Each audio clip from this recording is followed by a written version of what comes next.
Welcome to our fourth annual, although we did skip a year, Green Building Slam. My name is Rose Lathrop. I'm Program Director at Sustainable Connections. How many of you love Sustainable Connections? Good, you can stay. It feels so good to be in person again. You guys being here with so many of my friends that I haven't seen in so long, and there's so many new faces. To those of you that are new to the Green Building Slam, welcome. You are in for a treat this evening. We all have been stuck at home for a long time, and I feel more at home here with this community of green builders and designing weirdos. You all are my people. I'm just happy to be around you.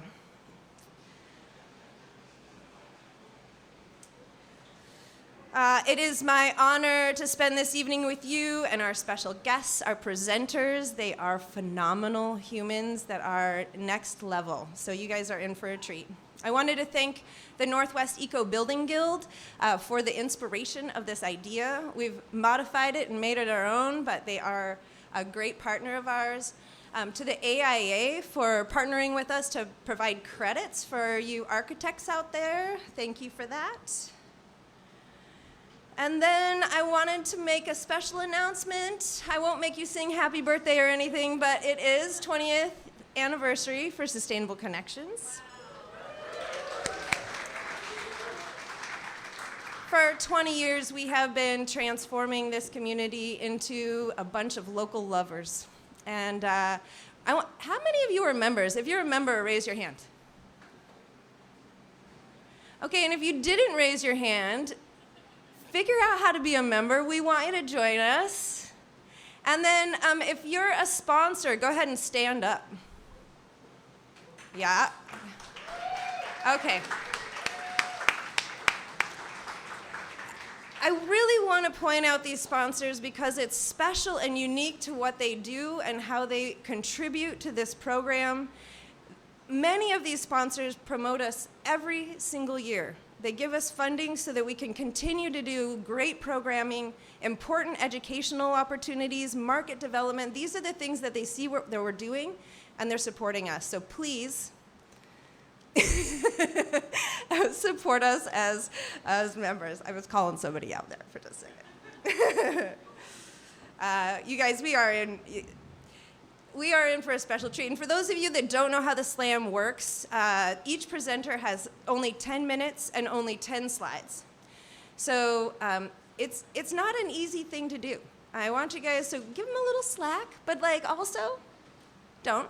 It's going to be great.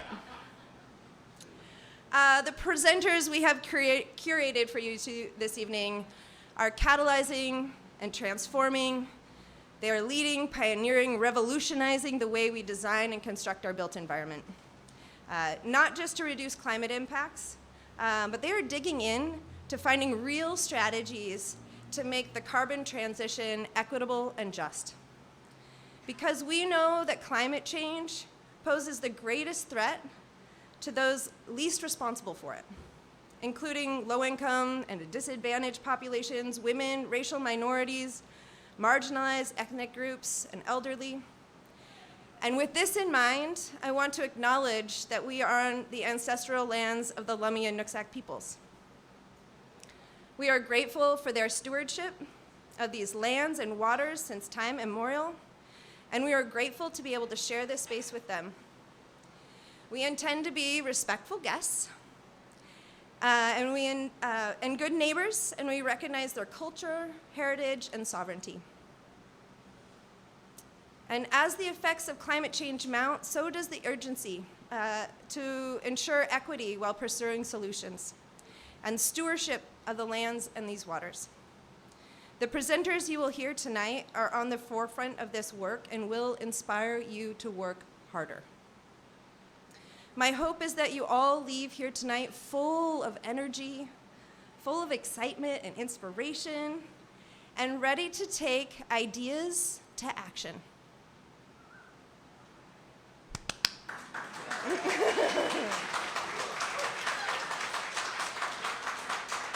And that's what this is all about. That's what this whole week is all about. It's all about action.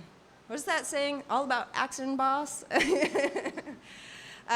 Being all in for climate action. And I hope you all have had a chance to participate in the week's events. Who here is going for the big prize drawing? Okay, well, if you're not, go after that QR code. We got a special password. It's Laurel if you're looking for it. Maybe you're not in it for the prizes. Maybe you're in it for climate change. And I just hope that you guys are taking what you're learning this week. There's more events this weekend, and I just encourage you all to keep going and learning and then doing. For 10 years, I have had the pleasure of working for Sustainable Connections, helping to advance green buildings and smart growth in this community with all of you people that you do it for me. You really do. Many of you were at my very first conference, which, well, it was our conference, and we hosted it in 2012, and I was too afraid to speak on the mic. I got over that. And if you were there, thank you for sticking with us all of these years. And for 10 years, I have listened to your stories. I've learned about green building products. And best practices from you and with you. I have toured hundreds of homes that you guys have designed and built. I have been in awe of the incredible projects this community of green builders and professionals is building. And you all have inspired me so much. So during the pandemic, when I was firmly planted in my home, I took some ideas to action. In June of 2020, my darling partner over here, we salvaged and moved an entire home, a 1924 bungalow from the Leonard Streets neighborhood to our backyard in Happy Valley, and we made it our ADU. Our home is the greenest home that anyone could ever build. I was able to downsize after my daughter left for college from my 1,150 square foot house to my 780 square foot house. And now I have money that I can help her go to college with. This ADU has changed my life for the better. I have great neighbors that help with the garden. They feed the chickens. We have dinner together, when I got COVID, they would bring me soup. This is an important part of green building, is the community that comes with it. And one day, I will give my own slam presentation and show you guys all the goodies. But I just want you guys to know how grateful I am to this community for inspiring me so much and for helping me learn so much so that I could make my very own green home.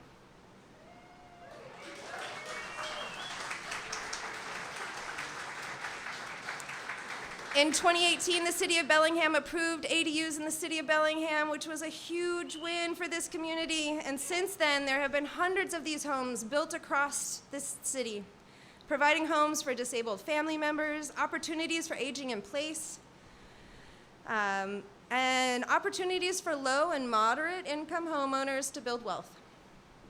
But it isn't easy. Have any of you permitted an ADU in the City of Bellingham? Yeah. Is it easy? Not really. But just as last night, Planning Commission is looking at removing barriers to ADUs. So we had a public hearing last night, but that's not the last opportunity for you guys to voice your opinion and share with this community why it's so important that we have a variety of housing types. So please have your voice heard, not just for ADUs, but for all housing types. We need more homes. This is an important issue for us, which is why we have launched the Wacom Housing Alliance.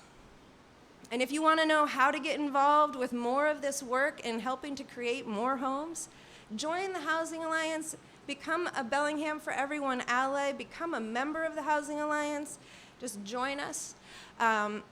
We have a great series of events coming your way, curated by the Wacom Housing Alliance crew. It's an amazing group of people that are putting on such good events.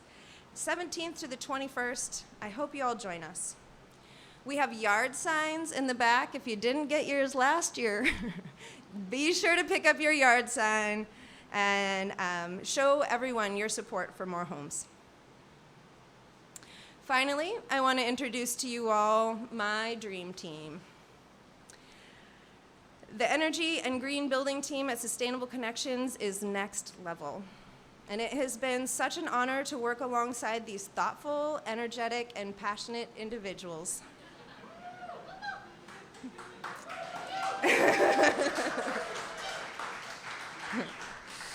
Emily, you will hear from tonight. She's our program manager. She is a ray of sunshine, powering our team day and night. Orion, he's our boots on the ground carbon slayer and senior energy analyst. And then Katie, just a fountain of energy. I don't know where it all comes from, but she's got some sort of rechargeable battery there. And she's keeping our green building program going strong, and she is our program assistant. And it is with the utmost confidence tonight that I pass the torch. Don't worry, dry those tears, not going far. In exactly 29 days, I believe, our executive director, Derek Long, will be heading out on a 6-month sabbatical. And during that time, I will be charged with keeping the wheels on the bus. So congratulations, Derek. There is no one I know that deserves a sabbatical more. I hope you have the trip of a lifetime. I'm gonna miss the shit out of you. So bring home a lot of good energy, and I can't wait for you to come home. And with like that, that's the end. I'm gonna miss this so much. And I would like you guys to welcome our trivia host for the evening, Katie Coleman.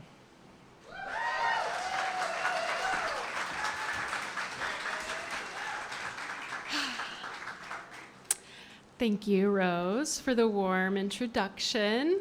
And a huge thank you to everyone who came out tonight for the Green Building Slam. We appreciate your support and passion for creating healthier living spaces and a more sustainable community. I'm going to cover some housekeeping before we begin and introduce our first presenter. If you would like to receive AIA credits for tonight, there is a sign-in sheet at the front door. Ask one of our volunteers for it. Facilities are in the back where the dropping lights are for those that need to use the restroom. I have some thank yous too. I would like to take a moment to thank our photographer, Calvin Shillington. I met Calvin on a chairlift this winter, and I am thrilled that he was interested in being our photographer for tonight's event. And you can find him on Instagram at C Shillington Photography. I would like to thank Cloud Mountain Farm for the plants that are decorating our beautiful stage tonight. Yeah. I would like to thank Megan, our communications and events coordinator, for helping me put on this event. And a thank you to Amy, our communications director, who couldn't be here tonight, but she created all of the beautiful marketing materials for this event and helped us put it on. Thank you to the Underground for hosting us. What a great venue. Moving on, we will be doing the Decarbonization Tech Talk series again. They will be starting next month, and they will be a monthly lunch and learn series on technical strategies to decarbonize our built environment. So stay tuned on our events page for more information. And we will also be having the Green Home Tours. They will start again in the spring. Again, stay tuned on our events page if you would like to tour some beautiful net zero and high performance homes in Wacom County. In honor of our event sponsor, we have a special drink tonight. It is the 475 Manhattan. Thank you to 475 for sponsoring our event tonight. They have a booth in the back with some swag if you want to take some home. Make sure you tip your bartender and drink up. And please save your speaker questions for intermission and for networking. And with that, I'll move on to our sponsor trivia. 475 drink special. So for the trivia tonight, if you open up your programs, there are trivia questions inside. If you would like to be eligible for our prize drawing, you just have to participate. Please fill out your information on the top and leave your program with us. Rip off the top if you'd like, however you want to get your information to us. If you want to win a prize, that's how you do it. Prizes are a $25 gift card to Bazaza, a $50 gift card to the Restore, and a $100 gift card to Bellingham Bay Brewing. Yeah, that's big stuff. We will be doing our drawing next week, so it will not happen tonight. So definitely make sure your contact information is on there. And when you leave, you'll put your ticket with your name and your information in the drop box at the door, where you will also drop your name tags. Okay, moving on to sponsor trivia. Yeah. This sponsor has over 350 informational blog posts on their website. Nearly all focus around building high-performance homes without the use of foam. They also happen to be our event sponsor. So that one's easy. Anyone has any guesses? Yeah, nice. Within a busy week, which company duo touches 200 homes in the greater Bellingham area? Kaz and Favinger. This energy and green building sponsor won grand overall winner for 2022, Home of the Year by Green Builder Magazine. This home was also featured in our Green Homes Tours and Talks in 2021. Name that sponsor. Instinct Builders. Yep. And with that, I am pleased to introduce our first speaker of the night, my program manager, Emily Larson Kubiak. I've had the pleasure of working with Emily over the past year, and I could gush about Emily all night, but I will keep this short. Emily is compassionate, dedicated, a wonderful mother, and the world's best manager. She is a certified energy manager and a certified energy efficiency enthusiast. Whether Emily is performing energy assessments at local businesses or educating homeowners about the Community Energy Challenge, she is excited to help people find the sweet spot between reducing environmental impact and increasing well-being. There's no better person to kick off tonight. Please help me in welcoming Emily.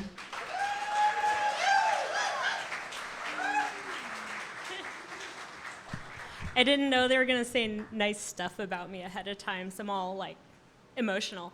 Hi, I'm Emily Larson Kubiak. I wore the same outfit as my headshot, so you'd know who I was. I have been with Sustainable Connections for 12 years, and during that time, the bulk of my career here has been spent working with our amazing small and locally owned business community to help them adopt energy efficiency retrofits for their buildings. Just to really tell you quickly how we do it, and the rest of the presentation's about why, we perform in-depth energy audits, provide customized, holistic recommendations for energy efficiency improvements, and then we help them with project implementation, accessing financing and rebates and incentives, and helping with information to make these energy efficiency projects a reality. So the first half of the presentation is sort of a love fest about our small business community, and the second half is a case study. So getting the opportunity to talk to you about my work, I was thinking, well, what do I want people who aren't me and haven't been doing this for 12 years to know about what we do? And the first is, I truly believe energy efficiency matters. It's an important part in the fight against climate change. And I love all the high-tech stuff a lot of you folks are doing, but I'm just an energy efficiency geek at heart. And for me, I love helping people use what they already have in a better way and shifting the mindset about energy efficiency as sort of this restrictive thing to more of a source of abundance. That really thinking about it in that way can help address some of the scarcity feelings around the concept of the energy transition and climate action. Secondly, I know all you know, but our small business community here is so wonderful. And the business owners care so much. They care about our environment, they care about our community, they care about their buildings and their employees who are in the buildings. And that really leads to why this is such a potent sector to work in. When we empower the business owners through providing good information, providing financial resources to really live their values around energy efficiency and climate action, these actions can have an outsized positive impact for the entire community. So, an interesting thing about small businesses is in Washington, about 90% of the registered businesses are small to medium sized. And across the country, 90% of our businesses are family owned. So that means when you're working with a small business, the person who can make decisions about upgrading the building, about the company culture, about lighting schedules is hopefully accessible. So this is a really helpful thing when you're working in this sector, that you can talk face-to-face with the person who gets to call the shots and then provide them with resources and persuasiveness to help them get to action. The other thing I wanted to share is at Sustainable Connections, we try to do a lot of education around the benefits of supporting the local economy. And so you've probably heard about the economic multiplier effect, that when you spend your money at a small independently owned business, or when you help a small business save money through energy efficiency, that money the majority of it recirculates in the economy to the benefit of the community where it's spent. And I think this is true economically and also ideas, like when Avenue Bread on Railroad installs a heat pump. Their business neighbors can see this, be inspired, and their customers think, hey, maybe I want that for my home. So I heard this great thing about presentations once, that the person giving the presentation should not be the hero of the presentation, and the audience really in a good presentation is the hero of the presentation. And I love that so much for tonight, because you really are the folks who are doing it. The builders and the architects are here, and the business owners, concerned citizens, local activists, politicians, you are all the ones making this happen. Did anybody go to the Built Green conference last week? Really? Okay, cool. Yeah, someone called out the keynote speaker for not starting his presentation with a really doomy, gloomy statement about how we're all screwed, which is a lot of the time the framing around climate action. But I think as the heroes on this journey, I think you already have felt the hero's journey call to action or the call to adventure. You are the people who are doing it. You understand the stakes. You know they're high. You've arranged your lives and your businesses around being proactive and part of the solution. So having said that, I will take it down a notch. This is something that comes up in my own head in this work. We've heard this statistic about how 100 companies are responsible for 71% of the greenhouse gas emissions in the world. So sometimes I think, I'm working here, Northwest Washington, working with businesses, but Exxon's out. Oh, thank you. Exxon's out there doing what they do. But I wanted to share this great quote that my super smart and brave friend told me recently, that even if it's not your fault, it's your responsibility. So, even if we aren't individually culpable for climate change, it's something that we can all have an impact on and take responsibility for. And I love this model of the spheres of influence, showing kind of a way to gauge how far your actions go outside of yourself. And for me, I feel really fortunate to work with the small business community, because I know I'm out past what I can just do alone in my own family and personally for myself. So with my remaining time, I want to share this great case study that I'm so excited about, this project that really highlights a lot of these things that I'm talking about. The South Whidbey Community Center is a community resource center located in an old school building in Langley on Whidbey Island. And they've actually converted all of the old classrooms into individual offices for social services organizations that serve the community there. In 2019, my colleague Orion and I were invited to perform an energy audit at their building. And they have this old electric boiler system that literally is costing them tens of thousands of dollars a year to run. So we obviously identified that as the largest opportunity for energy savings. But it was cost prohibitive to do anything about it at the time. So during COVID, Puget Sound Energy came out with a grant program that was substantial and applicable to this type of organization and this type of project. So we got in touch, made them aware of this, and it kicked off this amazing, pretty much year-long process of forming all these community partnerships with the school district, who still owns the building, with the nonprofits, the contractor, and sort of pleasantly surprisingly, the community got together and fundraised for this effort because they really wanted to see a project like this happen in this building that is important to many people in the area. So with this funding, even substantial as it was, they were only able to initially replace the one boiler that was using the most energy, replacing it by putting ductless heat pumps in the individual classrooms. But just from that one project, it had the impact of reducing their energy use by the same amount as taking 6 average homes completely off the grid. And I was really proud that I found this stock photo with 6.5 houses on it. I don't know, I was like kind of loopy at that point. This is also equivalent to just axing 11 cars off the road. So it's not going to single-handedly reverse our fates in regards to climate change, but the scope of this project that the community pitched in on is just much more than any individual household could have on its own. And I feel like it's in a place where the increased comfort, being able to individually control the temperature in the rooms, have cooling in the summer. It's a place where people are coming to access social services and having like very vulnerable conversations. So I think it's a place where comfort really makes a difference.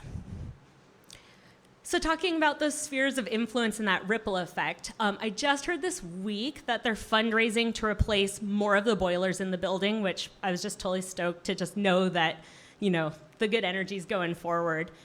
And, seeing themselves as really a showcase in the community, they're actually applying for a grant to help local homeowners install heat pumps in their homes.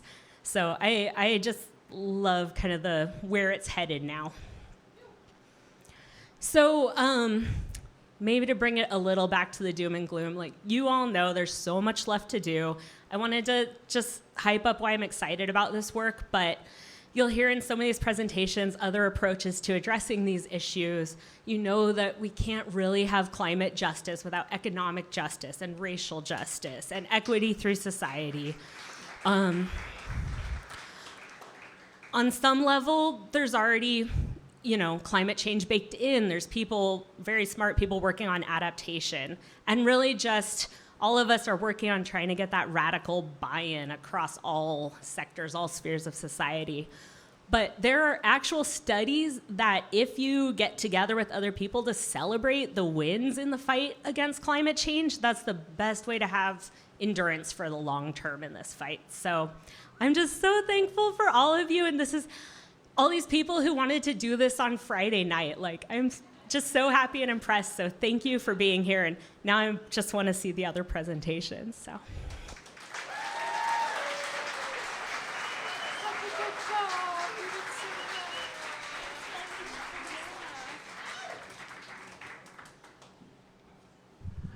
Wow, that was good, huh? Go, Emily. Yeah, thank you, Emily, for such an inspiring presentation on how local communities do matter. And before I introduce our next presenter, we will do some more sponsor trivia. Which net zero energy home building team used to live on site in a school bus and has a whoop-assin' ski-to-sea team? Any guesses? Yeah. TC Legends. The founder of this company completed a Master of Science degree in renewable energy in Europe before starting this business in 2004. What business? Yeah, Ecotech.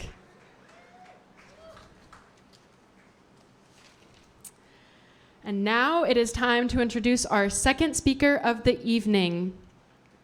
When Rose and I started reaching out to potential speakers in early May, Sukanya Pachorek was on the top of her list. After learning about Suki's involvement in the Bellingham community and her recent job status of working at the Rocky Mountain Institute, I knew she would be the perfect fit. Suki is a senior principal of the carbon-free building team at RMI, helping to lead their carbon-free buildings practice. Badass. She moved to Bellingham from Brooklyn, New York in 2019, where she spent the previous 18 years working in sustainability, real estate, and energy industries. Many of you may have known her while she was the director of special projects at the Wacom Community Foundation, working on a mixed-use community development project. In New York, she was the COO of the Brooklyn Navy Yard, a waterfront development zone. I've got to say, I've been looking forward to Suki's presentation since June. Please join me in giving Suki a warm welcome.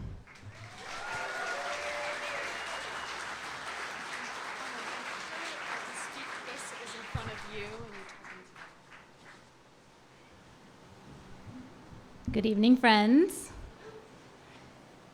And thank you, Katie, for that very, very kind introduction. As Katie mentioned, I work at RMI, Rocky Mountain Institute, out of Colorado. I am very lucky to be a fully remote employee, lucky/unlucky, depending on how you feel about actual people seeing in these days. And it's really nice to see all of you in person. It's been a long time. So to start off, I think I wanted to level set a little bit about what we mean by carbon-free buildings at RMI. Our carbon-free building team, just to give you context, is about 80 people. We largely work on US-focused carbon-free buildings, but we also have a small and growing team that focuses on India and China. But all things being equal, when we talk about carbon-free buildings, we're talking about four things, really. We're talking about buildings being all electric. We're talking about buildings being efficient. We're talking about them being grid interactive. And then lastly, and maybe more kind of like new and difficult topic of area, is zero embodied carbon. And we think that there are three kind of key strategies to get there, and we spent a lot of time on these three key strategies. The first is working on making sure that new construction all over this country, all over the world, is built to zero carbon standards. And those of you that are in the construction industry know how far we are from that goal, so there's a lot of work to be done.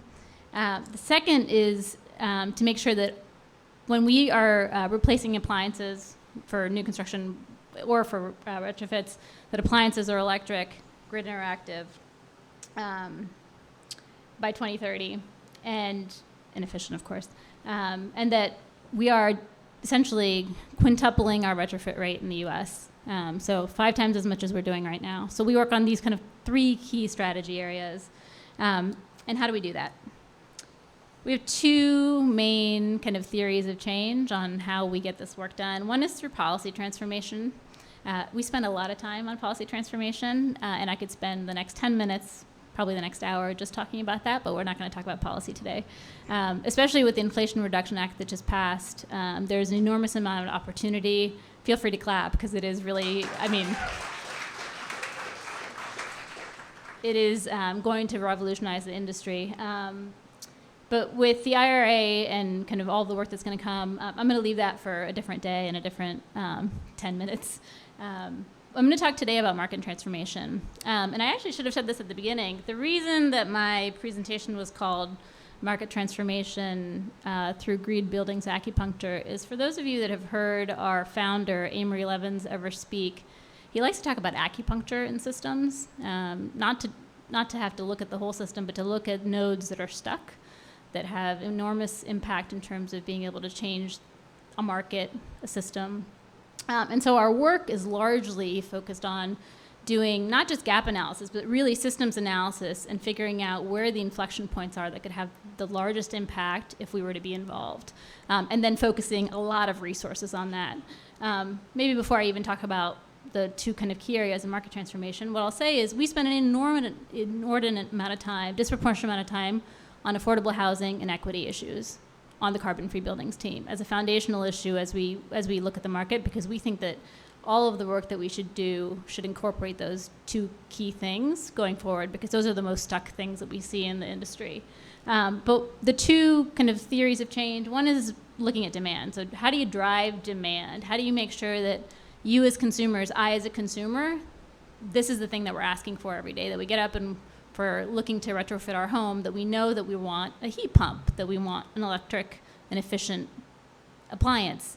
And then on the supply side, we work with contractors, manufacturers, look at innovation, look at corporate investment, and how to move supply, really generate supply and build supply to meet the demand that we hope is coming and we're working on.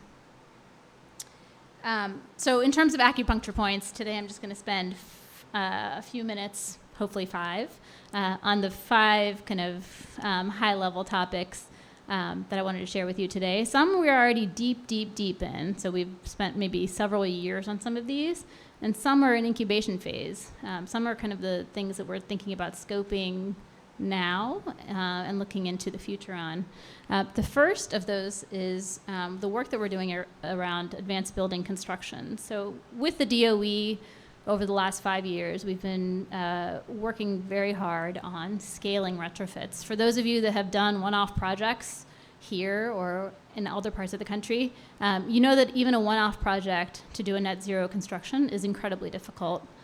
Scaling that to the scale that we think is necessary to achieve the goals that we have is even more complicated. There are inherent kind of structural challenges, financial hurdles, manufacturing hurdles that we have to face. And so for the last 5 years, we've been working with DOE, with the state of Massachusetts and the state of California on a 1,000 apartment challenge in Massachusetts and a 1,000 apartment challenge in California to do retrofits at scale, net zero retrofits at scale. And the goal there is to standardize the package. So find things that work, find funding that can fund those things at scale, figure out what the systematic barriers are, and then aggregate the demand. The whole idea there is to compress cost, right? So if you can do this at scale, in theory, you can compress cost in a way that makes demand a lot easier to generate because it's equal to what you would otherwise pay for. And we hope that that's the solution, scaling these solutions. So those projects are ongoing, and if you go to our website, you can find more information about kind of what we're learning, the manufacturers that we're working with, things that are not working. The second kind of acupuncture point that we've been working on is around market demand, is around embodied carbon. And like I said before, embodied carbon, is even for those of us that have been doing this a long time, kind of the newest entrant to the market. So there's a lot to learn. And here there are 2 key areas that we've been working on. One is around educating builders to adopt new building practices, technology, and design, right? So thinking about embodying design from the construction perspective. The other piece of it is on the investment side, because there are a lot of very, very nascent technologies around the world and in the US that actually address carbon from a very innovative standpoint, but need to be financed to get to the market. So we spend time on both of those issues with the idea that hopefully the products that we need will get to market when we need them. This example that I have for kind of market demand as it is related to embodied carbon as well, but it doesn't necessarily have to be. This is the slide I chose, but this is really just around making things simple to understand. If you're a homeowner and you're looking to retrofit your house, we try to make kind of simple, to simplify the complicated, right? So if you're a homeowner, what we're talking about is like switch to electric appliances, get a heat pump. If you can get to renewables, get to renewables, right? So they're kind of like simplifying all of the complexity of this into small pieces. As it relates to embodied carbon, what we're looking at is taking the universe and kind of distilling it to what are we doing about concrete, what are we doing about rebar, what are we doing about insulation, glazing, and finishing materials. So taking the breadth of stuff that's out there and simplifying it for construction, but also for consumers. This piece of kind of transferring the market is really around cooling. We know here in the Pacific Northwest that summers are getting hotter, even in places that we did not need cooling traditionally. That is changing rapidly, both because of heat and also because of fires. That is by multiples true in China and India, where the actual available air conditioning is very, very low, and then demand growth is going to be exponentially higher over the next decade. So here we're focused on two areas. One is kind of passive measures, so design and passive measures. We're looking at how do you design a building that can withstand heat better than it has historically, and really around technology and the active measures that we can be taking as we are building. So we have something called the Global Cooling Prize. Again, feel free to see our website to see the work that's ongoing. One of the most exciting parts of this work is actually in India right now. We're working with a developer called Lota Group. They're the largest developer in India, and they've agreed to front-end purchase high-efficiency air conditioners for all of the new build-outs that they're doing, so that when people move in, they're not buying non-efficient air conditioners. And we've been sourcing manufactured product kind of from folks that we trust and know, and it's been a really, really great and leading project that we've been really excited about. The next two are actually the same kind of concept. So the next two are actually an incubation phase, thinking again about the market and how do you build demand. Here it's really around tenants and owners. So there's this great program from the Institute for Market Transformation called Green Lease Leaders. We've been thinking about how to do the same kind of concept with corporate tenants around the country, whether you're Google or a tech tenant or a law firm. How do you pull them to ask for this as the next thing that they want? And then working with benchmarking and labeling systems, Energy Star, U.S. Green Building Council in terms of LEED, all the things that currently exist and have existed for decades that don't currently reflect net zero goals, and figuring out how to incorporate a directional change to be able to do that. This isn't even part of the presentation. This is really just to end. I wanted to say partnerships for us are critical in terms of the work that we do. All of you know in the work that you've been doing in this industry that your partners, all of you in the room, are critical to being able to scale all of this in the way that we need to over the next decade. And I think one of the things that I've certainly learned in my time is that we're stronger together. It's a lot of work. It's an incredibly challenging decade that we're about to face, and the work is overwhelming. But I want to thank all of you for everything that you do. And let's keep making change together. Thank you.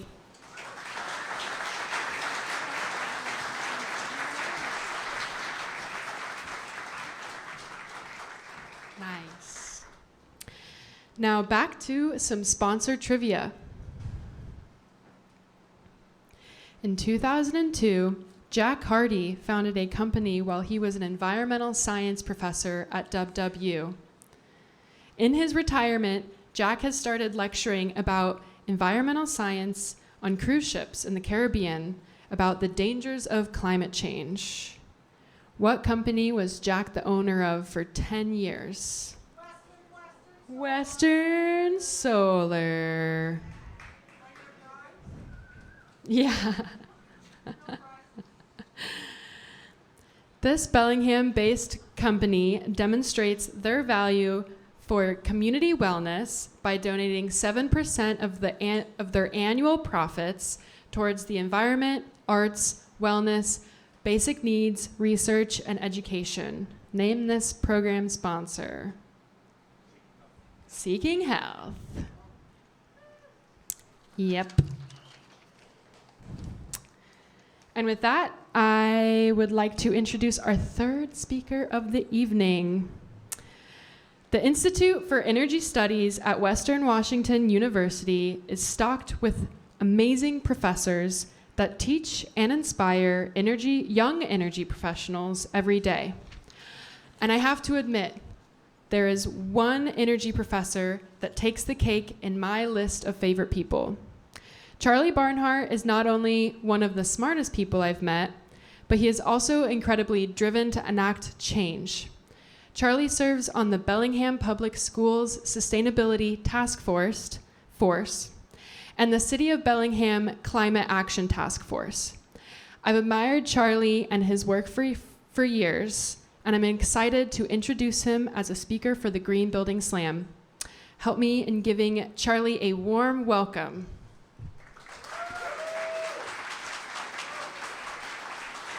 Hi, thank you, Katie.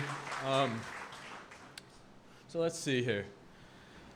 I was part of that Bellingham Climate Action Task Force, along with probably somebody. There's Derek. Yeah, at least one of us is here.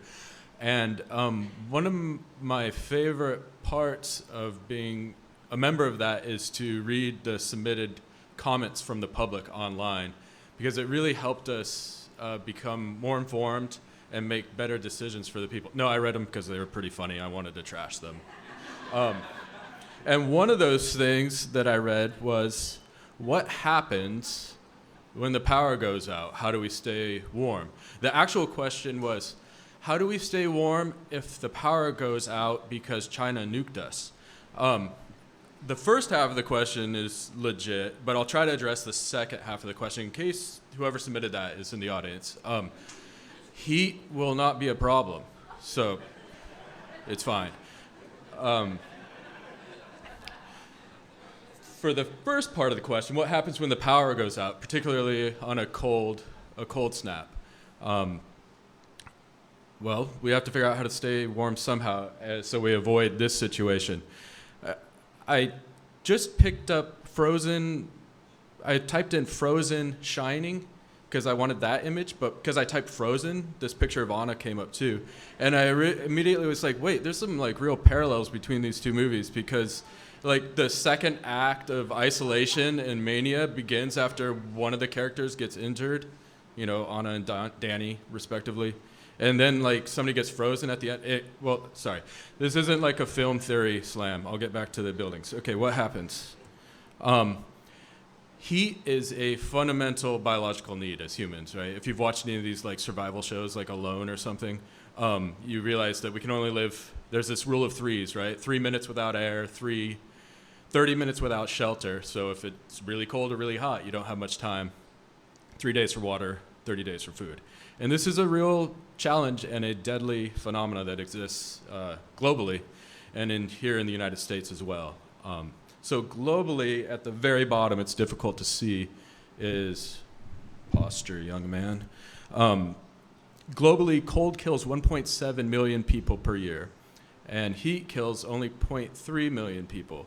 Often, like, the heat deaths make the headlines. I think it's the crashing airplane phenomena versus a car wreck. It's far more people are killed in cars. So cold is especially deadly, and you can see that represented here in this map of the United States, and some of these interior states are the most susceptible.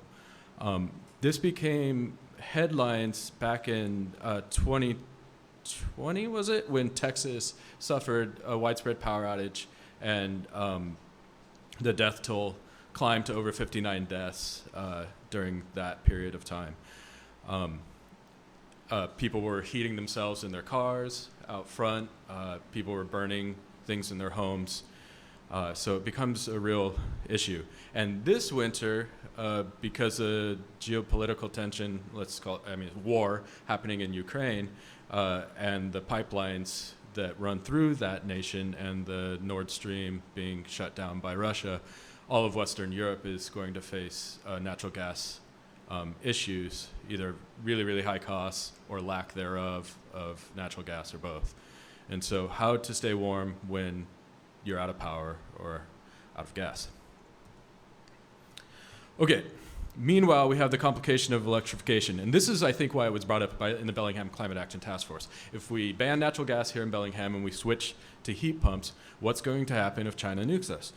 And we're doing these things because we want to be more energy efficient, we want to electrify our buildings, and we want to make sure our energy comes from non-carbon rich sources. And I understand this anxiety between changing to new things. You know, half of the entire world population has evolved to be gun-ho, the other half has evolved to be gun-shy, and these are advantageous in different reasons, and we all vacillate back and forth between the two depending on the situation. So being anxious about this renewable transition isn't the wrong thing. What we need to do here in groups like this is to help be educators and assuage some of that anxiety, and that's what motivated this talk. So the first question is, do we need backup heat? We need backup heat if the power goes out and we can't run our heat pumps. Imran, another professor at Imran, or at Western that's arguably smarter than me, but he did this analysis and looked at the average time a power outage spans throughout the entire country. And it's only about 3 hours. I'm not going to waste time on this graph. So if the power is out for 3 hours, what does that mean? It means that you can no longer heat your home, and if your home's at 68 degrees Fahrenheit, it'll start seeping that heat out into the environment and it will cool down. Apologies for the centigrade here, just multiplied by 2. But this chart shows temperature loss in homes, not temperature. If it was 0.9 degrees in your house, that's the shining picture. But this is temperature loss after 5 hours. So in a well-insulated average house in Norway, you only lose about 2 degrees Fahrenheit. In a more poorly insulated house in the United Kingdom or France, you'll lose 6-ish degrees. So it'll be 62 degrees. That's perfectly fine. So based on an average power outage, we don't need backup heat. But what if you live in Maple Falls or Glacier or way up in the Chuckanut Mountains and the power goes out and you're the last in line to have your lines repaired? Then you'll have to think about backup heating options. So there's several different options we can do. Some of them still require power. Most of them do. Even your gas-fired boiler, forced air unit, and many gas stoves still require electricity. So the selling point from the natural gas companies that this provides backup in a power outage. Well, double check and make sure that your heating appliance actually can be useful in a power outage.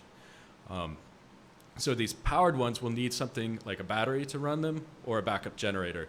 Or you can have something like a wood stove or a pellet stove that doesn't require backup power. Pellet stove might need a car battery to run the pellet sifter thing. Okay, so let's get to the results. I skipped all the math. If you want to minimize cost, the humble wood stove is the best option. Make sure you have dry wood and you have a clean wood stove so that you minimize the particulates that are emitted from the smokestack. And clearly this isn't an option for everyone. This is, Benjamin Franklin said in the future only the rich will burn candles. Having a wood stove is truly a point of privilege for most people or an absolute necessity, and they don't think about backup heat at all because it's the primary heat. Pellet stove with a generator is also a cheap option and has a very low carbon. Be careful with generators. They can cause carbon monoxide poisoning. Some people died recently in Puerto Rico using a generator after Hurricane Fiona swept through. The lowest carbon option is a pellet stove with a power wall. That's a backup battery. But that's very cost prohibitive. Obviously, you're not just buying a power wall to use 3 days a year when your power goes out. So it could be used for arbitrage or making sure you're charging your electric car with solar energy or something like that. So in general, backup heat can be provided probably most reasonably at cost with a generator and your existing heating system, or put in a wood stove. It's a big, pretty candle. How much time do I? Okay, not much. But you probably don't need backup heating, again, because the average power outage is 3 hours, and because your house will only lose, about 6-ish degrees every 5 hours. And that'll slow down, that'll asymptote over time. So you can just simply practice resilience. Humans had been doing this, well until the last century, and I think we can relearn these skills and, practice community and things like this. This was already brought up by a former president. He lost the next election for bringing this up. But during the energy crisis in the late 70s, President Carter said, just set your thermostat to 55 degrees and put on a sweater. But putting on a sweater is pretty smart. And actually, the National Weather Service tweeted this out to Texas during that power outage in 2021. And it said, put some warm clothes on, put towels under your door jambs, try to sit in one room. The house I live in was built in 1909, and all the rooms you can really shut off if you want to. I don't know if it was just to smoke cigars and make decisions in one room or something, but there's many different ways to limit your susceptibility to temperature changes. Now, granted, this won't work for all people. Not all people have a typical house, and they may suffer from things. Cold is particularly susceptible to the elderly, the young, the diabetics, and the alcoholics. But it's 63 degrees right now, so go get a 475 and tip your bartender.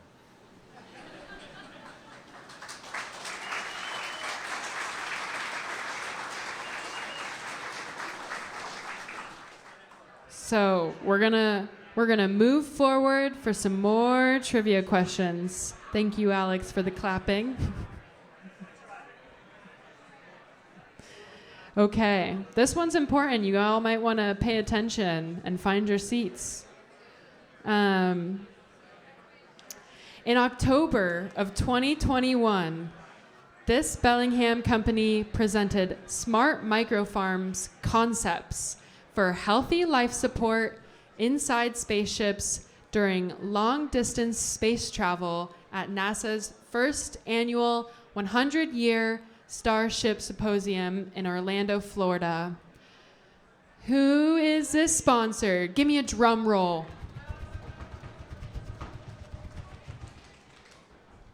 2020 Engineering.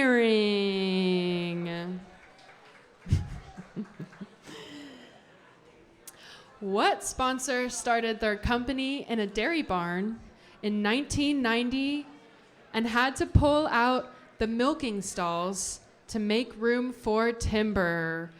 Give me another drum roll.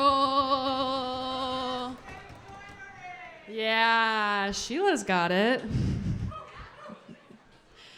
Okay, but seriously, for those of you that are in the back that are still standing, we have an incredible lineup who are ready to present. So please find your seats. Okay. For our next presentation, I am pleased to be introducing a trifecta of folks from King County. King County is one of the regional leaders in energy policy, passive home technology, and green building development. When it comes to reducing carbon emissions and improving our communities, why not learn from our neighbors in Seattle? Tonight we won the lottery with 3 presenters from King County. Talk about a dream team. Let's kick off the second half of tonight's presentations by giving a big round of applause to Nori Katabe, Michael Carter, and Navera Ahmed.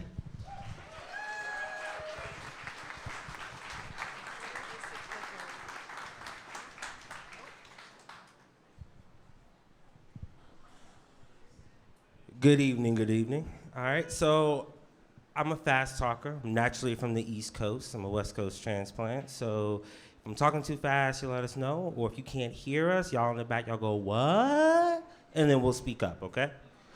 So my name is Michael Carter, and I am proud to be the Green Jobs Program Manager for King County. And I'm Nori Katabai, the Green Building Team Program Manager at King County Green Tools. Hi, my name is Navera. I'm an intern with the King County Solid Waste Division. So tonight, we are going to be talking to y'all about our equity and social justice credits that we're using in the county. We want equity and social justice to be more than a buzzword. We want it to be an action that's integrated into all of the work that we do within our county. So what I'm going to do is I'm going to briefly talk about the ESJ credits. We are going to briefly talk about the ESJ credits, our green building model, some examples, and the benefits of our work. And I'm going to hand it over to Nori. Thanks, Michael. We're going to start with our green building policy. Our green building ordinance requires everything that we own and operate to build and construct to have the latest green building standards. And at King County, that includes equity and social justice. It is embedded in our Sustainable Infrastructure Scorecard, which is the green building rating system for all of our capital projects. And these credits are embedded in our organization as part of our efforts to integrate sustainable development, equity and social justice, climate, etc.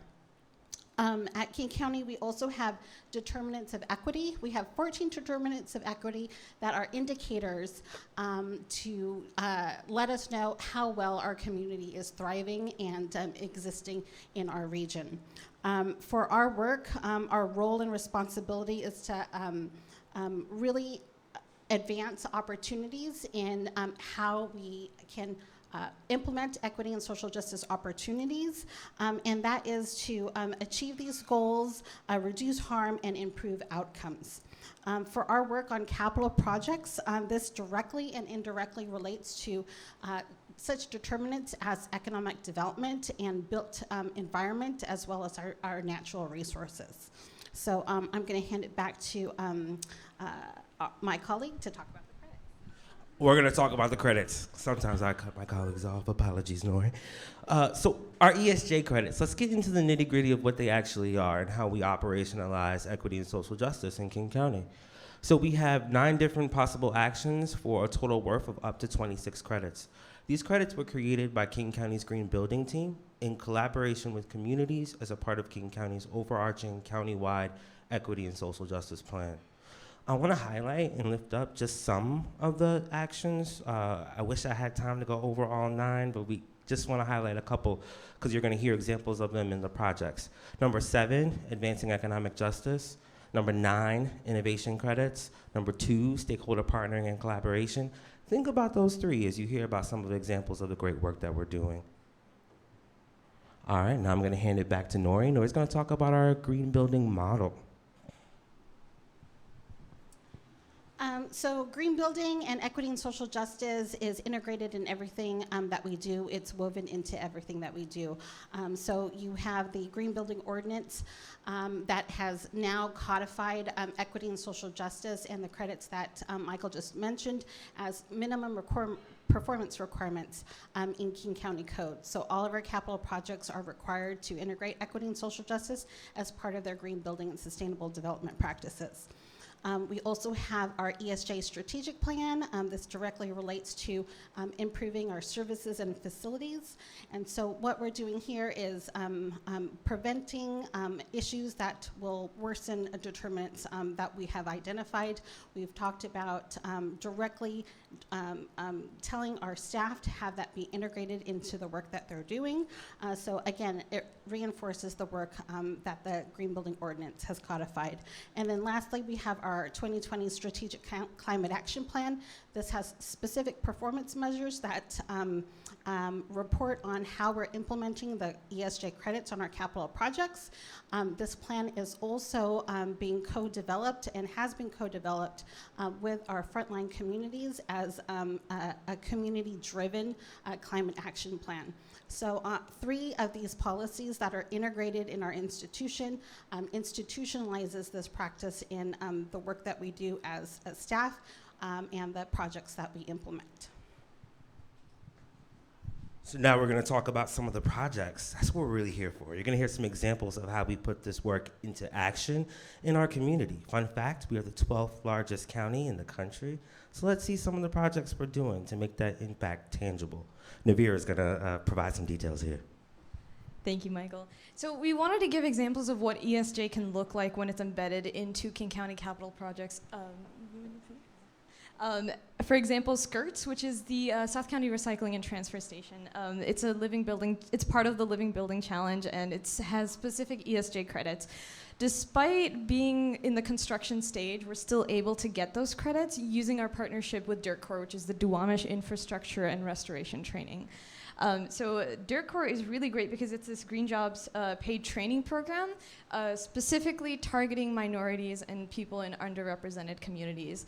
And it's critical because the field of the environment is lacking in diversity, and so bringing that in is vital, not only to us as a county, but to the field of the environment. Outside programs like this add a lot of enrichment to the trainees. Because it's so small scale, we're able to have a stronger connection with those trainees. For example, Veronica, who's the coordinator this year, or who was the coordinator this year, the program finished up just a couple weeks ago. She was actually a graduate of Dirt Corps, and so we're seeing this cycle. All of the benefits are coming right back to us. And Skirts is also involved in a lot of the projects and work that the students are doing. For example, there was on-site restoration training. So the folks here, you can see on this left picture that they pulled out Himalayan blackberry, which is super invasive. So we're seeing all of the benefits as well. There is a career panel as well. A lot of King County folks like Nori and I were able to talk about how we got our jobs in King County and other green jobs in the future for them. So I think it really shows how efficient this kind of partnership can be and how we can still hit all of those ESJ credits. Thank you. So now I'm going to give some examples of how we're putting these projects into action connected to some of our climate equity capital work. So one example that I want to highlight is our solar lighting and trails and gathering spaces project. So throughout our parks and our trails and our gathering spaces, we want to increase public safety. And we knew that we had an opportunity with solar lighting installations to create infrastructure that aligned with our equity and social justice goals. But we didn't want to pay some consultant to do community engagement. So we funded a program called the Mobile Engagement Team that's going to work directly with youth to train them in community engagement and outreach tied to our capital projects, pay those youth living wages, and have a virtuous cycle of community engagement from people in the area about capital projects that affect their area. Next, application clinic. So we're working with a wonderful CBO in the Seattle area called Weld Works. They work with folks who were formerly justice involved on a social enterprise that's geared towards giving employment stability for folks who are reentering society from incarceration.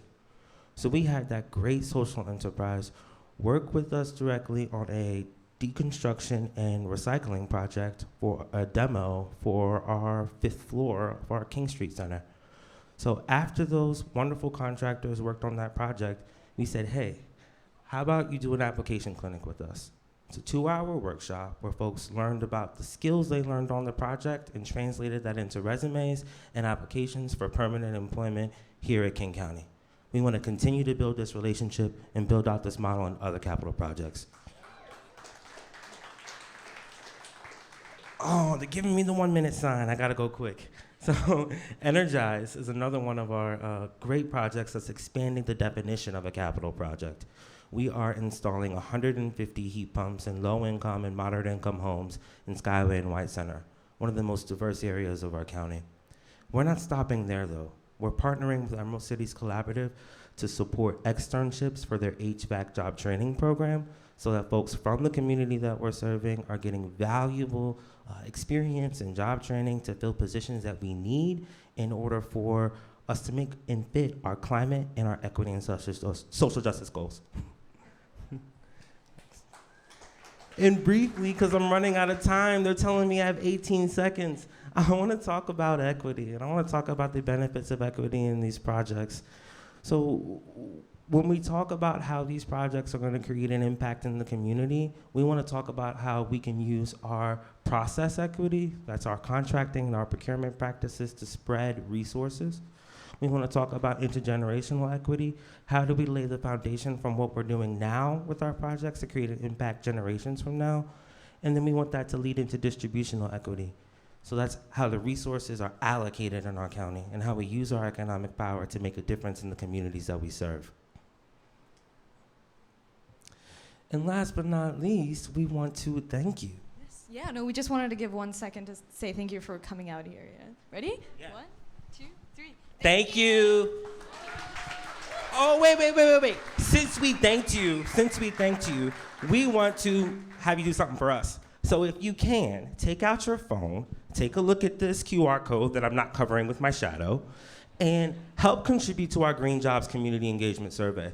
We're working on our very first countywide strategy to improve green jobs in our region. We want to hear so many different voices, especially from the folks in this room who know about green building, who know how to get it done. Help shape what we do to impact the communities that we serve. Thank you so much for your time. They are literally kicking me off. I gotta go. Thanks for your time. Bye.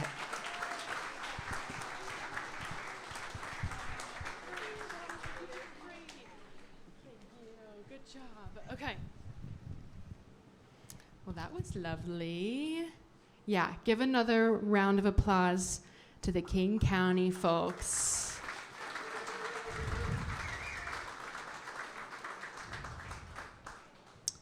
So I bring up the slides again.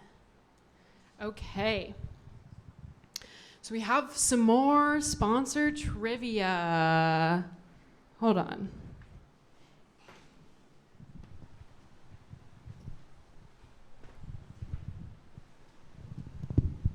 All right. In addition to selling and installing ductless heat pumps on Whidbey and Fidalgo Islands, this local business owner was also the head coach of a Whidbey Island Community Park soccer team. What program sponsor? Island ductless heat pumps. Nice.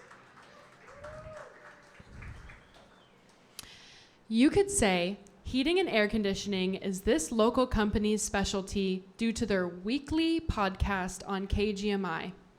This podcast host has also been in business for over 40 years. Which sponsor is also a podcast host? Feller. Nice.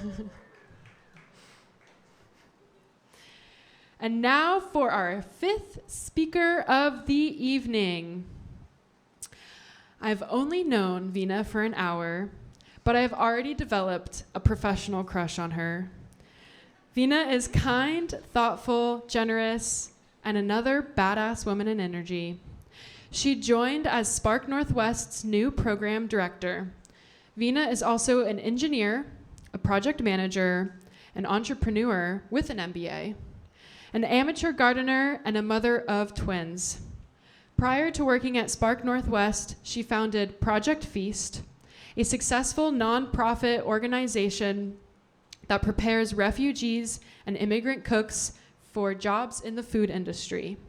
She rediscovered her love for environmental sustainability when she co-designed her family home in Seattle to meet the highest green building standard. This home was built by TC Legend Homes, by the way. Vina is committed to finding and helping scale tangible solutions that move the needle on clean energy and equity. Yeah, you could say I'm starstruck. Let's all welcome Vina to the stage.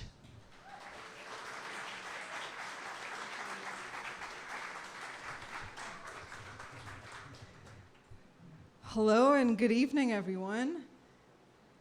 Okay, let me just try to figure this out. Okay. So I'm actually here today in lieu of my colleague Mia Devine, who was supposed to do this presentation.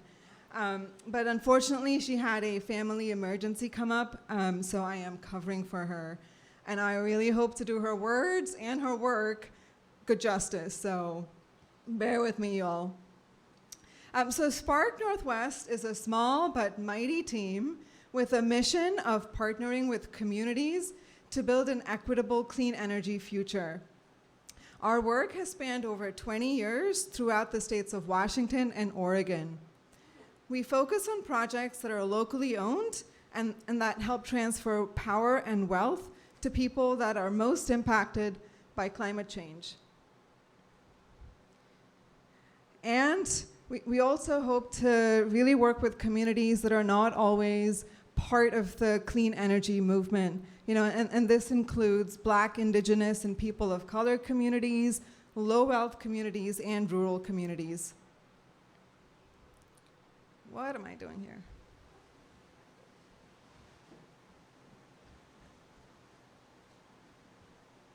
Is that? It's upside down. Oh, that's why. Okay, sorry. Here we are. All right. So most of our work happens a year or more before the ribbon cutting moment. It's the endless doodle polls, all of the emails, the Zoom calls, the shared Google documents that you don't see in the fancy photo apps, but is essential in building community support and ownership, and really putting together shovel-ready projects that best meet the needs of the community. So today I want to share with you 3 examples of our work from here in Wacom County. So first is the Lummi Nation, who created a strategic energy plan in 2016 with the goals of increasing energy self-sufficiency and reducing greenhouse gas emissions. Unfortunately, the champion behind that plan passed away, and the plan got put on hold for 3 years before Sustainable Connections introduced the tribe to Spark Northwest. One of the goals of their plan had been to fundraise to hire an energy coordinator, but the tribe didn't have the capacity to follow through at the time. And this is where Spark Northwest was able to really come in and fill in that role. So over the next 2 years, we helped turn, sorry y'all, I'm just not getting this because my notes keep going over. All right.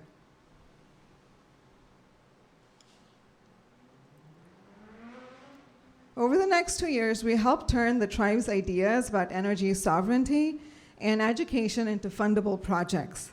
Essentially, our role was to collect the right pieces of information, give them to the right contacts at the right time, and do this consistently over several years of time. And this really made it easy for the decision makers at Lummi Nation to put their energy plan back at the top of the priority list. So the tribe's first solar project was at the Lummi Nation School, which was installed last fall. It's a K-12 school featuring a science, technology, engineering, arts, mathematics, which is a STEAM program that's culturally responsive and validates tribal ways of knowing. And this project got the community so excited that they really wanted to do more. So with our grant writing support, the tribe has now raised over $1.6 million to install almost 750 kilowatts of solar on 4 different buildings. And that's roughly equivalent to over 75 family homes.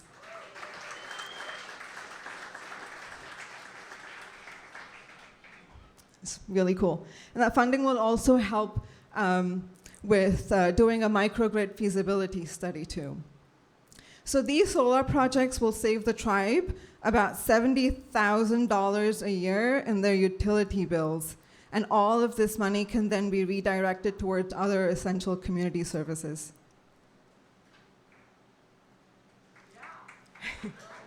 Yes, super cool. That's impact and then some. When we first started working with the Lummi Nation, they didn't have the bandwidth or the technical know-how to follow through with that energy plan. And we helped them to build a team with the knowledge, the resources, and the authority to complete successful projects. Now the team is initiating grant ideas and applications all on their own with very little support from Spark Northwest. And this in turn has allowed us to redirect our time and resources to working with other tribal communities. My second example illustrates how we work with farms and rural small businesses. Running a small farm business is difficult. It's a 24/7 job every single day of the year. And Mia, who I'm here instead of today, actually is a farm owner, and she can attest to that. There are many competing demands on the business owner's time, and small business owners just don't have the time to become energy experts and understand all of the different technology options and all of the grants and incentives that are available.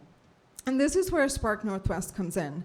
We serve as that personal energy expert and provide unbiased information and making the process as easy as possible for them. So pictured here is Alluvial Farms. They are a first-generation farm, and they raise hogs and grow hemp and grapes.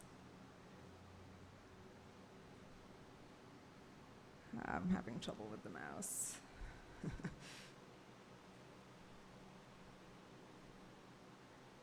I don't know, it just doesn't let me scroll the text, but we'll deal with it. And so they, when they bought the land for their farm back in 2018, there was absolutely nothing on the land. There were no structures, there was no power either. And through their business plan, they knew that they would need quite a lot of infrastructure, a lot of power, they would need heating and cooling, they wanted to have a farm shop.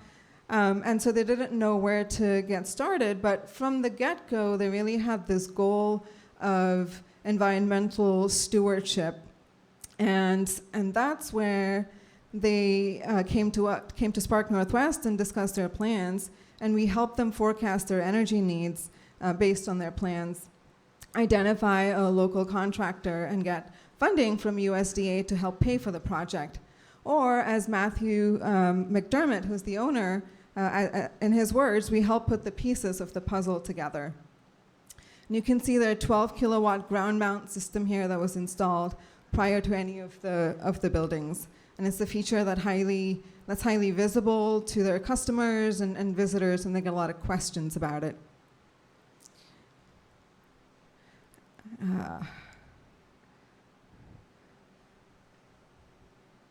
Katie, can you help? So rural communities are often literally at, oh, there you go, thanks. I think it went, is it split screen or something? Yep, it did. Okay. So rural communities are often literally at the end of the line in terms of accessing services. And this includes emergency response, internet, and of course, power. And so at Spark Northwest, we really work to put rural communities at the front of the line in accessing our technical support to build resiliency of rural communities. And his final example is the East Wacom Regional Resource Center in Kendall, which includes the Foothills Food Bank. The Foothills Food Bank has the largest service area in Wacom County in a location that's a USDA designated food desert. Over a third of the community lives below the poverty line, with a significant portion of the population being immigrants, including recent refugees from the conflict in Ukraine. Being rural poses additional challenges in terms of getting food trucked out there economically. After operating out of a local church for over 30 years, the food bank was able to fundraise to construct its own building. The building was designed with many energy efficiency features, as well as designed to have solar panels.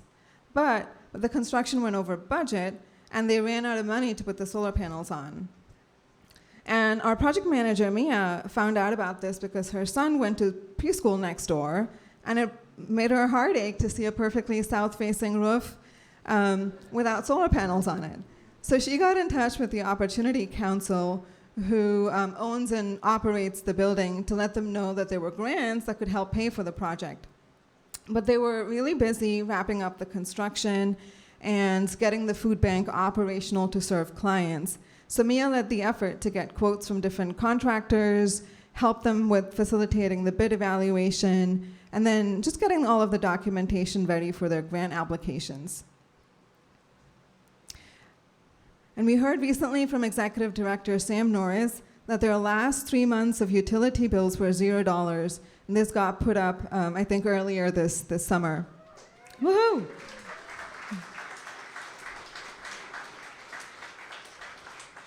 I believe their installation was forecasted to save about $4,000 annually.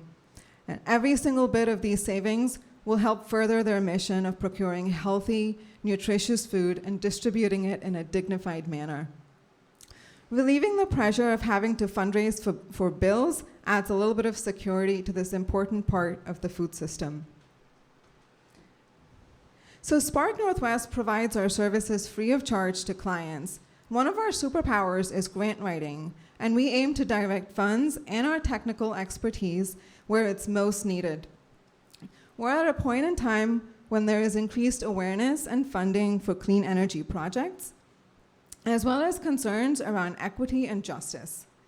So we want to make sure that clean energy development is done the right way, and we meet communities where they are, understand their concerns, and then pursue projects that build knowledge and wealth for these communities. There's a lot more work to be done, and our small but mighty team is ready. Bring it on. Thank you.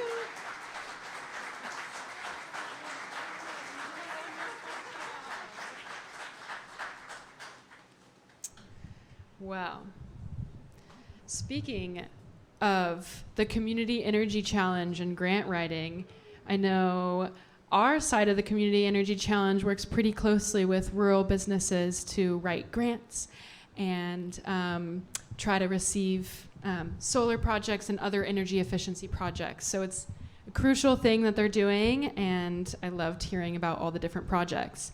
Did anyone go on the farm tour? Yeah. And you saw alluvial farms in this presentation. And alluvial farms had a sow giving birth throughout the farm tour. And she had, I think, 12 live babies at the end. It was awesome. So, great connection. We'll work with it. Back to sponsor trivia. If you added up the heights of all the current owners of this worker-owned cooperative, they are taller than a 4-story building. Which company is this? Bellingham Bay Builders. Yeah.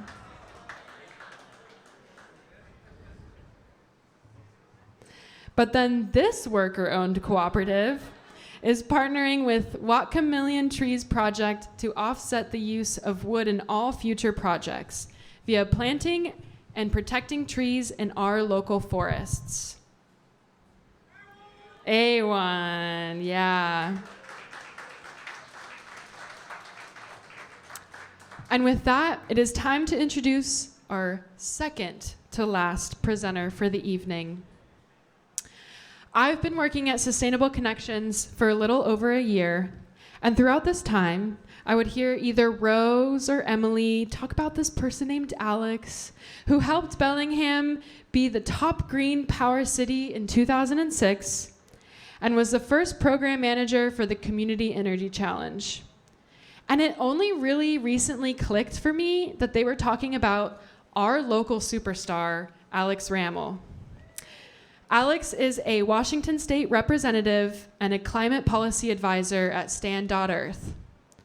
Prior to Stand, Alex was the energy and policy director for Sustainable Connections, where he led development and implementation of one of the most successful community energy efficiency campaigns in the United States, aka the Community Energy Challenge. Let's give it up for Alex.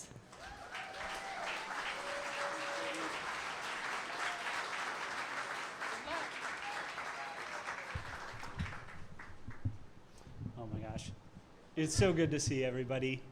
It's so good to see all my Sustainable Connections friends. I just have to do it that way. It's so good to see everybody. 10 years ago, as Katie mentioned, I was part of the team that was pitching the idea for the Community Energy Challenge. And at that time, we were talking about doing a massive energy efficiency campaign that would be a model for the rest of the state and the rest of the country.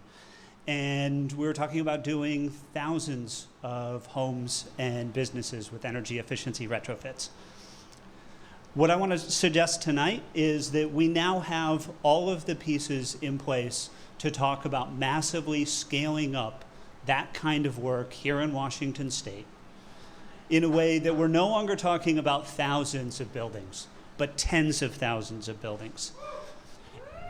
And I'm going to describe over the next few minutes just what some of the pieces that we've put in place in the last few years that have us ready to do that are. Then I'm going to share with you my vision for what that can be, and then how we can get there. And so it's almost 8 o'clock on a Friday evening. So of course we're going to have a little policy background, and but bear with me because these are the building blocks, right? So in 2019 we passed the state legislature passed the Clean Energy Transformation Act, and what that means is that all of our electric utilities in Washington State are on a path to carbon neutrality and eventually being entirely fossil fuel free. We have a clean electric grid that is getting cleaner every year, and what that means is that decarbonizing our buildings can be accomplished by electrifying our buildings. We passed a state energy strategy. We've developed a state energy strategy that puts all of this in the context of decarbonizing our entire economy.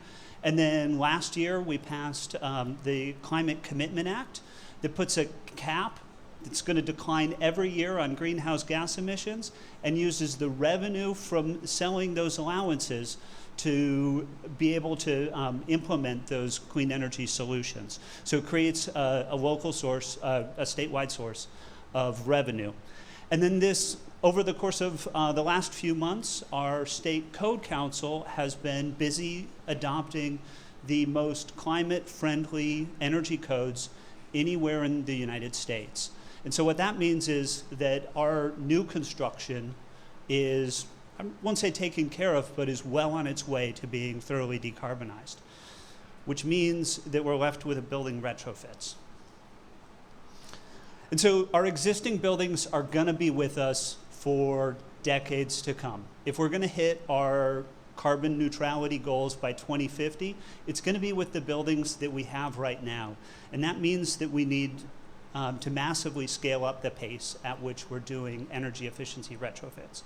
Fortunately, we've got this great model, and we can build on the experience of the Community Energy Challenge and some of these other models that have been implemented in other parts of the state. The core of the idea is a one-stop shop that makes it easy for folks to figure out what to do to improve the energy efficiency and decarbonize their buildings. And the limiting factor for implementing the Community Energy Challenge and those other programs over the last decade has really been about funding. And so we don't get to say this very often, but Uncle Sam is going to be able to help us with this one. And so I'm not the first person tonight to talk about the importance of the Inflation Reduction Act. And this is, I promise, my busiest slide. This is a distillation of a 17-page spreadsheet of all of the good stuff in that legislation. We're talking about homes, we're talking about small businesses, we're talking about energy efficiency, we're talking about electrification, heat pumps, solar, renewable energy, environmental justice, contractor training, and so much more. And so from my perspective, this is a decade of funding, which is what we didn't have when we started the Community Energy Challenge, which was like a 2-year funding under the Recovery and Reinvestment Act. Unfortunately, the challenge with all of this is that there's a bunch of different silos. And so my concern is that folks are going to get lost trying to navigate which programs they qualify for, which ones are have an income eligibility requirement, which ones require you to do an energy audit, what do you have to do to get this tax credit. So that's where the local funding from the Climate Commitment Act can come in and really kind of solve the puzzle there. We use our Climate Commitment Act to build an easy button to unlock all of the federal funding that's potentially available to help folks put in place those energy efficiency retrofits on their buildings. So that's it. That's my big idea that, and the vision that I want to share with you. What if we had a one-stop shop here in Washington, one website, one phone number, probably more than one office location, but across the state, if you've got a small business, if you're a homeowner, if you're a renter, if you're a landlord, one place to go to figure out everything you need to know about how to implement all of the opportunities that are being created through the Inflation Reduction Act and to build on those. So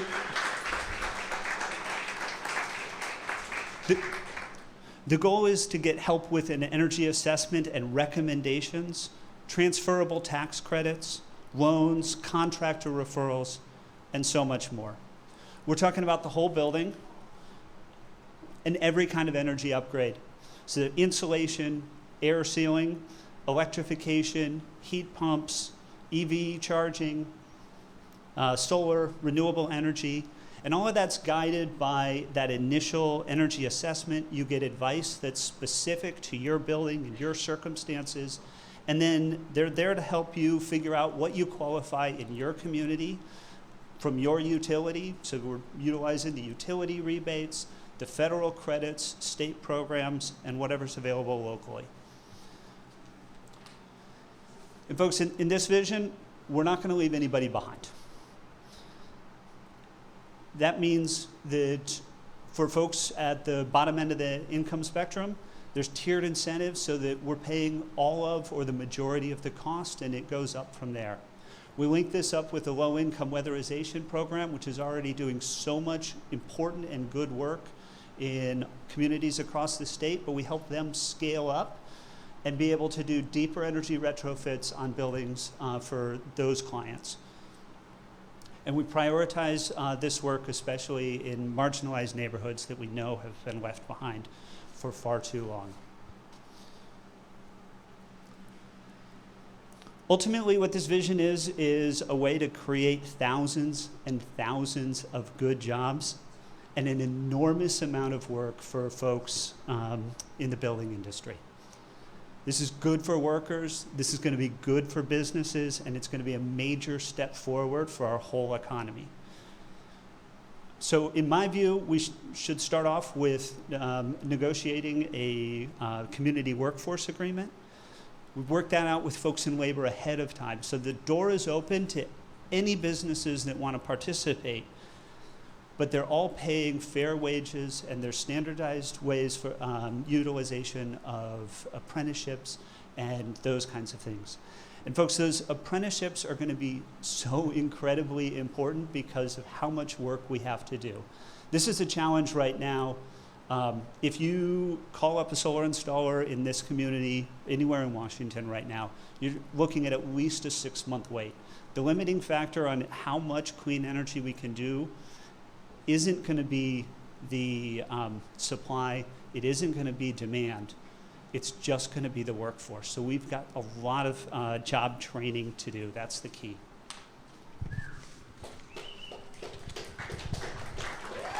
So 1 minute left. How do we get there?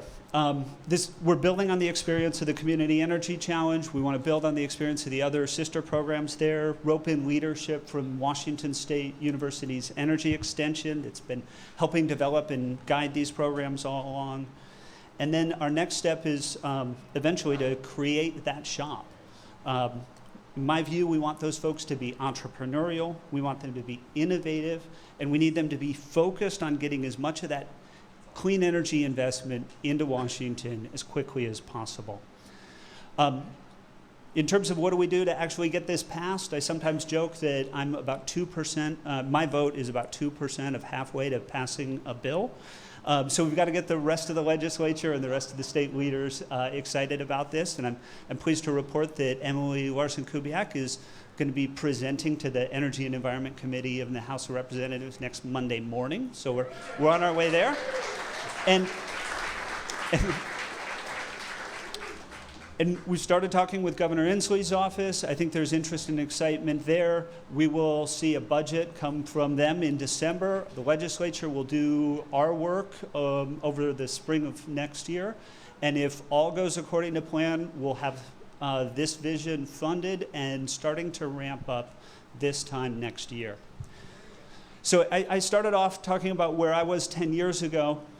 10 years from now, we can be talking about how we have helped tens of thousands of building owners and occupants reduce their energy costs, save money. By the way, significantly improving our air quality and improving our greenhouse gas footprint.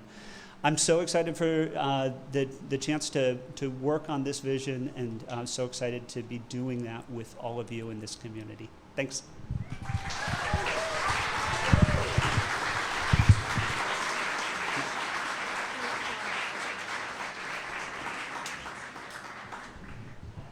Nice. Well, wasn't that a great presentation? And inspiring presentation. Thank you, Alex. Before we finish with our final presenter of the evening, I have more trivia questions. Who would have guessed? Which Washington company has a growing list of solar citizens that produce 10,588 megawatts of electricity? Any guess? No, Puget Sound Cooperative Credit Union. Yeah. And which Bellingham company loves to geek out with clients about building performance testing, energy modeling, going above and beyond energy codes, and improving indoor air quality or designing HVAC systems? Madrona Building Solutions, another SC alumni, one would say. I guess it's not loading on the bottom, but it's Madrona Building Solutions, everyone. Madrona Building Solutions. All right. And now, last but not least, I'm excited to present our final speaker of tonight's event. Last week, I finally had the pleasure of meeting Tadashi Shiga at the Built Green Conference. And the rumors are true. Tadashi is the most charming person in the PNW. Growing up with deep roots in Seattle's real estate and development community, Tadashi has been in the industry for over 30 years. In 2007, he dove into learning about sustainability and energy efficiency for homes, shifting his focus and gaining a new passion when he founded Evergreen Certified. Tadashi has been hard at work turning his own home on Vashon Island into a net zero energy property. He leads a passionate team of green building professionals who help Seattle become a greener place. I welcome you, the one, the only, Tadashi Shiga. Well, thank you so much, everybody. You know what is great about being last? What? I get to drink 5 shots of tequila before I get up here. Want that? You want that? I think I want that, yes. Whoa, did it just shut off? Oh, there you go. Oh, I'm so glad to see everybody here. I'm so excited. I want to tell you a little bit about whoa. I'm going to tell a little about my history.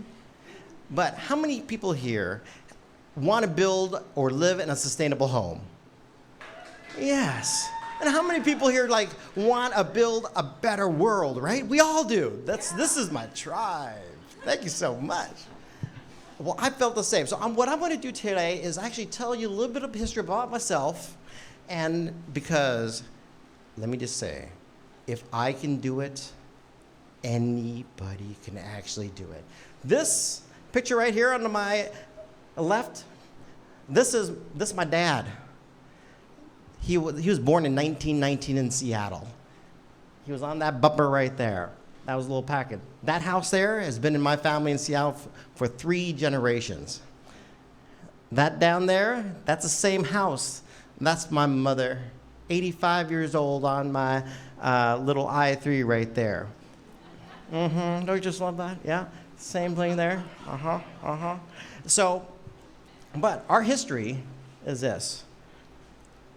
I grew up in Seattle through immigrant family. In World War II, my father was actually sent to prison by the United States government.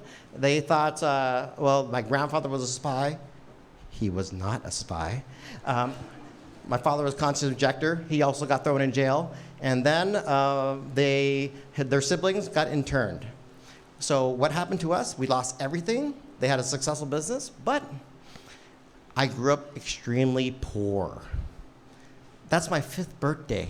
I figured this out, and I asked my mom, Mom, why am I blowing out a watermelon? She says, because we couldn't afford a cake. I says, it's my 5th birthday. Why do I have 3 candles? Because we couldn't afford 5. Okay, so that's my high school. In my report card, I barely got a 2-point. All my teacher says, you don't work up to ability. I didn't take my SATs. UW, of course, rejected me. My favorite teacher in front of my entire class said, Tadashi, you're going to drop out of college and you're going to work for your mother. and I was like, what? Really? And being an Asian kid and being not good in school, that was not very good. Let me just tell you. So I was like, okay, I'm going to go to BCC. Okay, but what do kids with bad grades and also who are completely superficial, what do they become? Real estate agents. All right? And what did we want to do when you're a poor kid growing up in the 80s? We wanted to be a yuppie, right? I totally wanted to be a yuppie. We want to have the big cars, the big houses, the big dreams. So that was my goal. I didn't, like the kids nowadays, they actually want to save the world, right? I didn't want to do that. I just wanted to save myself. Yeah, so that's what I was like, oh my God. Doing real estate, selling all that kind of stuff, and being completely superficial and self-absorbed, I loved it. I absolutely loved it. But then guess what happened? Does everybody know this? Remember 2008? I was there. And that's right. And then this whole Wall Street dream and yuppie went poof. And I said, okay, I was at a crossroads in my life. And I said, okay,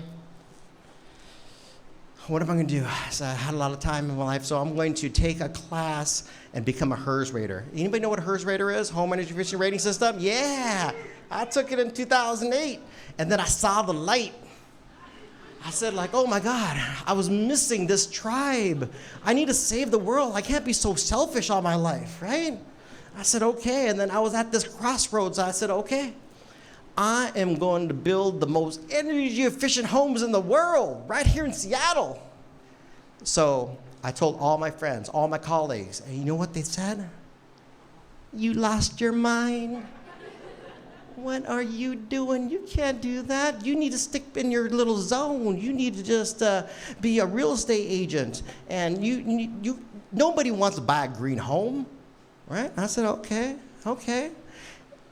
But actually, fortunately, besides myself, the only person that actually believed in me was my wife. That's right, and she's right there. That's right. And let me just tell you, I love you, babe. Thank you very much for believing for me. I'm gonna get lucky tonight. So, my first project, after 5 days after I took that HERS class, right? And I didn't know nothing after 5 days. I sold this property to a builder, and then, do you know this person, Dan Wildenhouse? Yeah, right? Dan's my hero, and this is my love story to all the heroes in my life that helped me out. So Dan Wildenhouse, I just took this class, and I told my builders, I said, hey, the real estate market's going down. Why don't we build something special? And I said, I found this program called the Department of Energy Builders Challenge. Anybody heard this back in 2010? It was a call out to builders. Can you build something 30% more energy efficient than code? I called up the DOE, and I said, Seattle, we're like a green city. There must be a lot of people that actually build this code. Guess what they said? Nobody ever did it. So I said, okay, we're gonna do it. Look at HRV, 2 HVAC at 50 pascals, exterior insulation. I didn't know anything what that was at that time. Nothing. And then I go Dan, how hard is this? He said one word that changed my life forever. He said, doable. said, oh, doable, okay. I said, okay, I'm gonna talk to my builder. I said, it's doable. Okay, so we did it. It was so hard, but we did it. And we got into the Daily Journal of Commerce, and I was like, oh my God, I don't know anything, and I did it. We did it together because of our superhero here. Because of that project, has anybody went to the Grow Project on Bainbridge Island? Anybody? Yeah, right? Because of that Daily Journal of Commerce, I met Maria Preston, or Maria Williams now, and she came and saw my project, interviewed me, and she goes, Tadashi, we're doing this project in Bainbridge Island. It's gonna be incredible. It was just a dirt field at that time. And I said, oh, really, what is it like? She goes, well, it's gonna be like the most sustainable project in Washington State. I said, like, really? Oh my God. And then we developed a relationship. I pitched them on what I did, knowing I did one project. I didn't know nothing. They said, like, Tadashi, we want you to be the sustainability integrator for this project. I was like, I would be the garbage man for this project. Okay.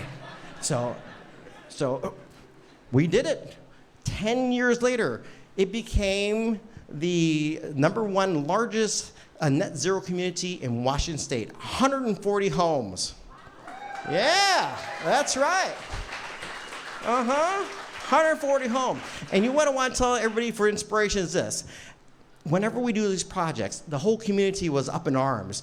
When you ever do something new, innovative, you know what? You're gonna have naysayers. Everybody's gonna say, you can't do it. Nobody wants green homes. Nobody wants modern homes, right? Don't listen. Just move forward. And that's why I learned from each one of my superheroes. The next project, anybody know Dwell Development? Yeah!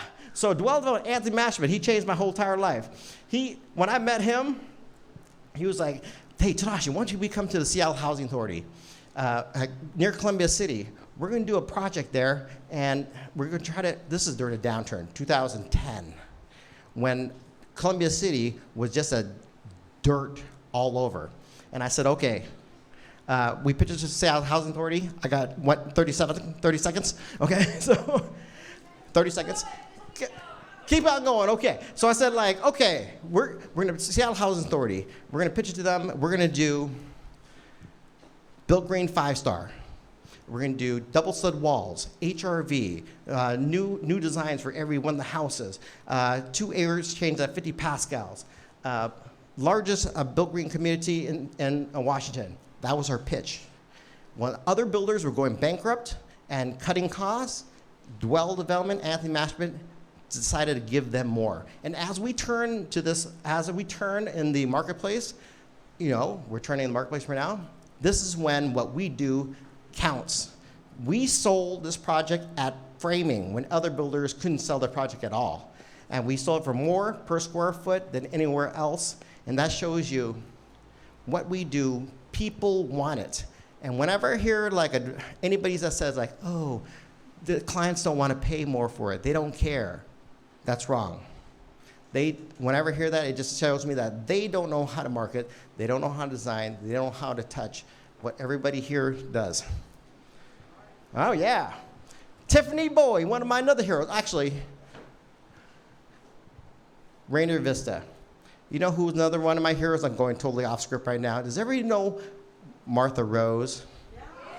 That's right, Martha Rose, right there. I just want to say, Martha Rose is one of the most incredible people that I've ever met. She is one of the superheroes of our industry, and if it wasn't for all the hard work and what you've done throughout the years, I wouldn't be standing here right now, Martha. I love you and know what you're doing.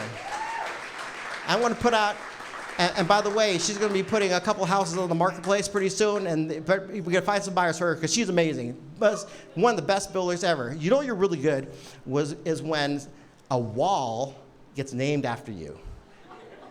There's a Martha Wall out there. Google it. Okay. So, Tiffany Bowie. Has everybody heard of Passive House? Right? The most energy efficient home that you can actually build. So, I always wanted to try to be the first, so I became the first Passive House verifier in Washington State. And what did I need to know next? I needed to find a builder that would do it, right? I met Tiffany. Tiffany, what she taught me is this. She's a designer and builder. And this was going to be a spec home, right? What I learned is that women are kick-ass. That's right. That's right. Before any male, she did it. The first passive house single family in Seattle. She designed and built it and sold it for more per square foot than any other building. Sloane Richie, another one of my heroes. Does anybody know Sloane Richie? Yeah. So Sloane Richie, another one of our heroes here. So he took a risk. He's been doing passive house from the very first single family he's ever did, and then always his goal. When I first met him, he was I was helping out with the blower door in his house in Madison Park. So I thought he was rich, right? I thought he came from money. No, self-made. When he did his first project, a spec project, he did it all on credit cards. Yeah. He took risks. All these change makers here take risks. They put everything on the line for what they're trying to do. And every one of his projects have been passive house. And as we try to change what we do, we want to add more density, right? We want to have more affordability, more sustainability. Like 10 years ago, we never would have imagined that we would be able to do a passive house apartment complex. Well, we did. Sloane Richie built the first townhome passive house in Seattle, and then he did the first Pax Futura in Columbia City. And this is the last one we did in 13th and Pike. And guess what? When he was building these things, the banks, you know what the banks told him? We don't understand passive house. We don't want to fund you. If you just built an average, normal apartment, we'll fund you, right? He was a little bummed out. He found the money. But then guess what? After he built it, Fannie Mae, he was a national call with Fannie Mae. They told him on the national call, we want more builders to build what Passive House is doing. He took a risk, he did it, and now he's only building Passive House apartment complexes. We're working on his 4th and 5th houses he's doing right now, and now he has funding that are mission-driven investors who only want to fund passive houses now, because it not only makes great sense for our planet, but also makes great sense as a sustainable business. This project is really good to my heart because we want to have affordability, right? But also sustainability and help the underprivileged. This is the first project in Washington State that the DES Hobson Place that has 92 limits, permanent supportive housing, pharmacy, long-term care for the homeless, all under one roof. And it was the first one to achieve Passive House. Come on, right? Oh yeah. This is my last slide. That's right. These are my superheroes. This is what we need to surround ourselves with. And Martha, you're actually down here holding everybody up, okay? That's all I gotta say. You know, I know that we have a lot of challenges ahead of us. Climate change, social inequality, injustice and division, wars, all the list goes on and on. But I have hope, especially looking out at this audience right now. I see so many change makers and people who are making a difference. Don't give up. You know, I believe that through collaboration, inspiration, innovation, but most importantly, participation, we can change the world and give the next generation a brighter world. Thanks so much.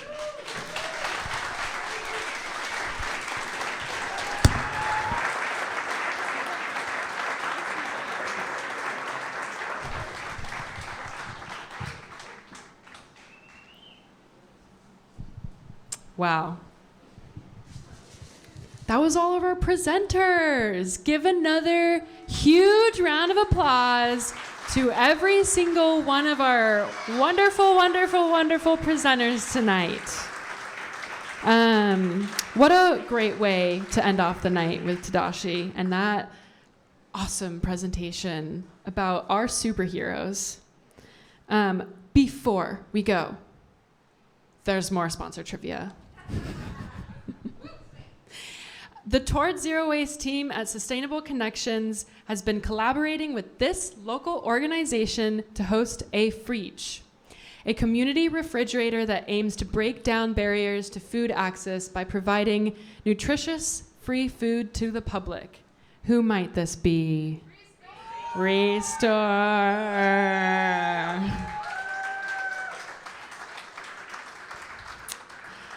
And finally, which multi-generational family-owned business in Wacom County is gearing up for an electric transition by offering workforce development training at their facility?